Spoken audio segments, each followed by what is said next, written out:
I can't even lie right now. I'm shocked, and I'm shocked in a major way.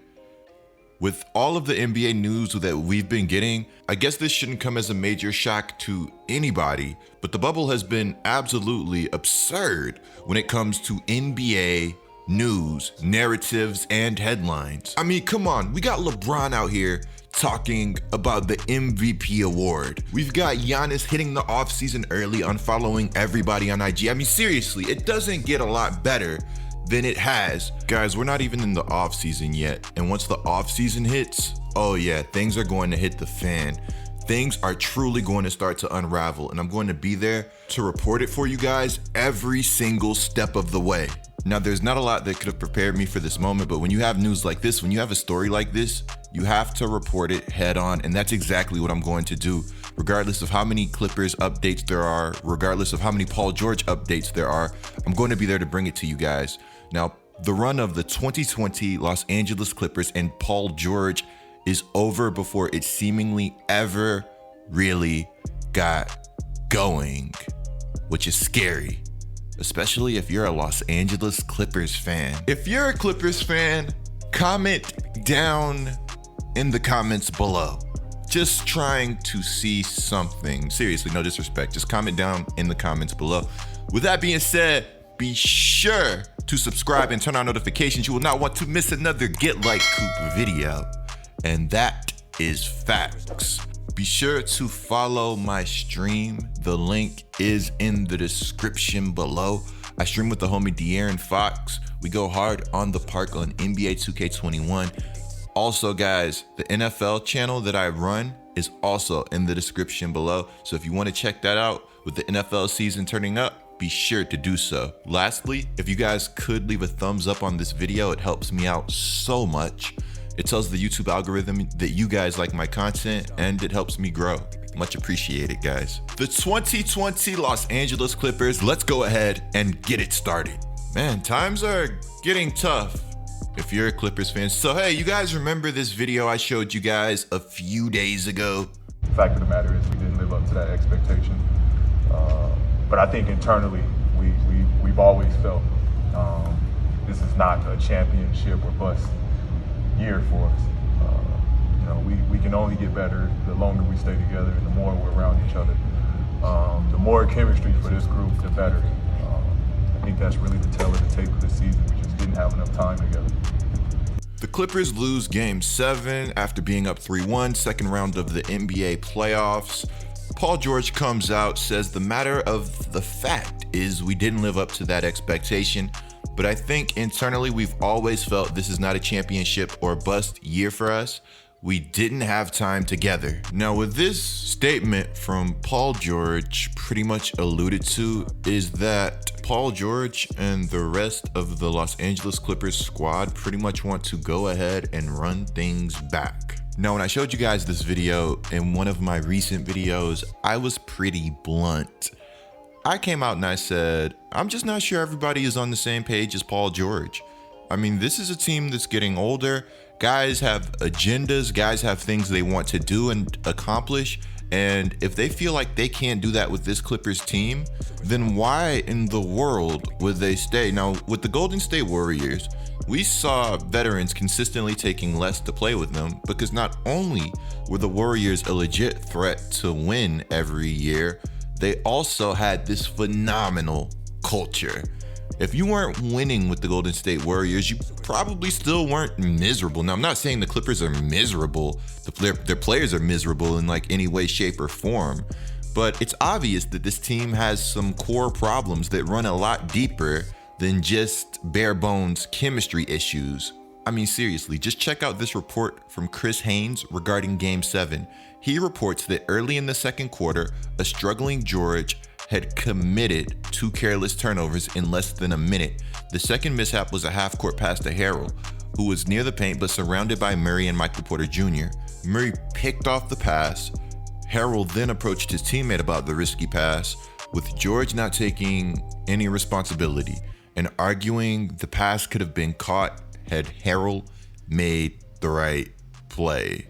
Harrell responded with something along the lines of, "You're always right. Nobody can tell you nothing." Harrell and George end up going on to have a heated exchange where I'm sure neither player was happy.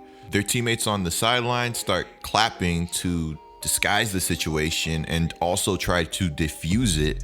The incident de-escalated shortly after Doc Rivers took his seat to go over the game plan.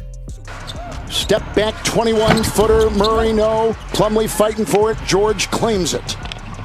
Paul George ahead, Harrell is there, nice deflection, terrific defensive play by Murray. So as a player, as somebody that's played basketball, there's nothing more frustrating than somebody that never admits they're wrong. Honestly, it's one of the most frustrating things, period, for me. It's honestly a pet peeve, just people that never admit they are wrong. Maybe in this situation, Paul George was just very heated, or Harrell was heated, and maybe Paul George views himself as the leader for this Clippers team, which I'm sure he feels like at worst he's one of. I mean, they traded 5 first-round picks and a lot for you.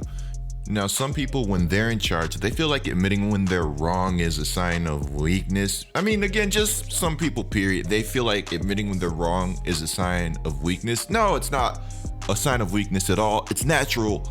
People mess up, and we try our best to not mess up again and do better. That's the name of the game, right? Now, this is where it gets really, really fun and scary if you are a Los Angeles Clippers fan. Reports came out today that when Paul George attempted to keep his teammates motivated following their defeat, he was met with disdain and disappointment.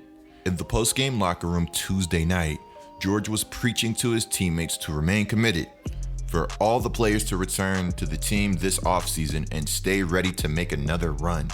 Shams reported George would be met by eye rolls and bewilderment, sources reported. To be simply put, his teammates didn't feel like Paul George backed up his words with actions in the series, and the team has multiple free agent decisions to make. Marcus Morris, unrestricted free agent. Montrezl Harrell, unrestricted free agent. Patrick Patterson, unrestricted free agent. Green is also an unrestricted free agent. So is Reggie Jackson. So is Joakim Noah. And so is Motley. A lot of key guys that are vital to the Clippers rotation are unrestricted free agents. And they have to know that the Clippers don't have a lot of moves that they can currently make. I also feel like a lot of these free agent Clippers know that they shouldn't make their decision based off what Paul George or really any other star player wants, especially when they didn't win it this year, which is the year that I feel like the Clippers had a legit shot to go all the way. So many times I see star players recruit other guys and then leave.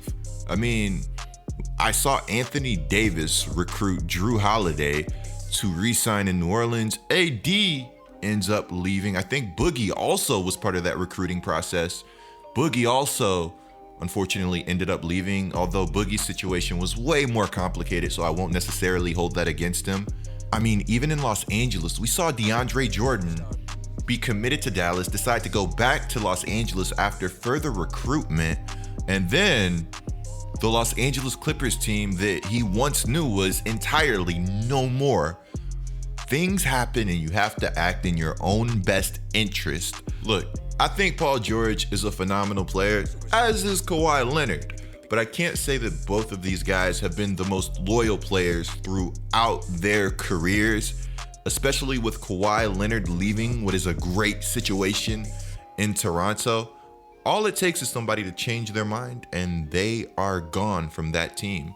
Now, this amplifies when you look at their 2021 free agents. Basically, every core key Clipper is a free agent by 2021. I'm not saying everybody, but a lot of them are. Kawhi Leonard becomes a free agent, has a player option. So is Paul George. So is Lou Williams. And actually, if this site is correct, Lou Williams is an unrestricted free agent, and he's going to be 34 years old.